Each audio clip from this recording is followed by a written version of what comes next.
ಮಗಳನ್ನ ಚುಡಾಯಿಸಿದ ಯುವಕನನ್ನ ಪ್ರಶ್ನೆ ಮಾಡಲು ಹೋದ ತಂದೆಗೆ ಕ್ರಿಕೆಟ್ ಬ್ಯಾಟ್ನಿಂದ ಹೊಡೆದು ಚಾಕು ಇರಿದಿರುವ ಘಟನೆ ಕೊರಟಗೆರೆ ಪೊಲೀಸ್ ಠಾಣಾ ವ್ಯಾಪ್ತಿಯಲ್ಲಿ ಜರುಗಿದೆ.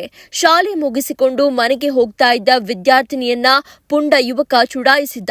ಈ ರೀತಿ ಮಾಡುವುದೆಲ್ಲ ತಪ್ಪು ಅಂತ ಬುದ್ಧಿ ಹೇಳಲು ಹೋದ ವಿದ್ಯಾರ್ಥಿನಿಯ ತಂದೆಗೆ ಪುಂಡ ಪೃಥ್ವಿರಾಜ್, ಆತನ ಅಣ್ಣ ತಿಮ್ಮೇಗೌಡ ಹಾಗೂ ತಂದೆ ಹನುಮಂತರಾಯ ಎನ್ನುವ ವ್ಯಕ್ತಿಗಳು ಬ್ಯಾಟ್ ಹಾಗೂ ಚಾಕುವಿನಿಂದ ಮಾರಣಾಂತಿಕ ಹಲ್ಲೆ ಮಾಡಿದ್ದಾರೆ. ಕೊರಟಗೆರೆ ತಾಲೂಕಿನ ಸಿಎನ್ ದುರ್ಗ ಹೋಬಳಿಯ ಬೋರಪ್ಪನಹಳ್ಳಿ ಗ್ರಾಮದಲ್ಲಿ ಈ ಘಟನೆ ನಡೆದಿದೆ. ಇನ್ನು ಹಲ್ಲೆಗೊಳಗಾದ ವಿದ್ಯಾರ್ಥಿನಿಯ ತಂದೆ ಗಿರೀಶ್ 40 ವರ್ಷದ ವ್ಯಕ್ತಿ ತುಮಕೂರು ಜಿಲ್ಲಾ ಆಸ್ಪತ್ರೆಯಲ್ಲಿ ಚಿಕಿತ್ಸೆಯನ್ನ ಪಡೆದಿದ್ದಾರೆ.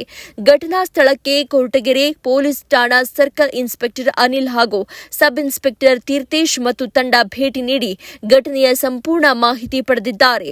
ಆರೋಪಿಗಳಾದ ಪೃಥ್ವಿರಾಜ್, ತಿಮ್ಮೇಗೌಡ, ಹನುಮಂತರಾಯಪ್ಪ ಈ 3 ಜನರನ್ನ ಹೆಡೆಮುರಿ ಕಟ್ಟಿದ್ದಾರೆ.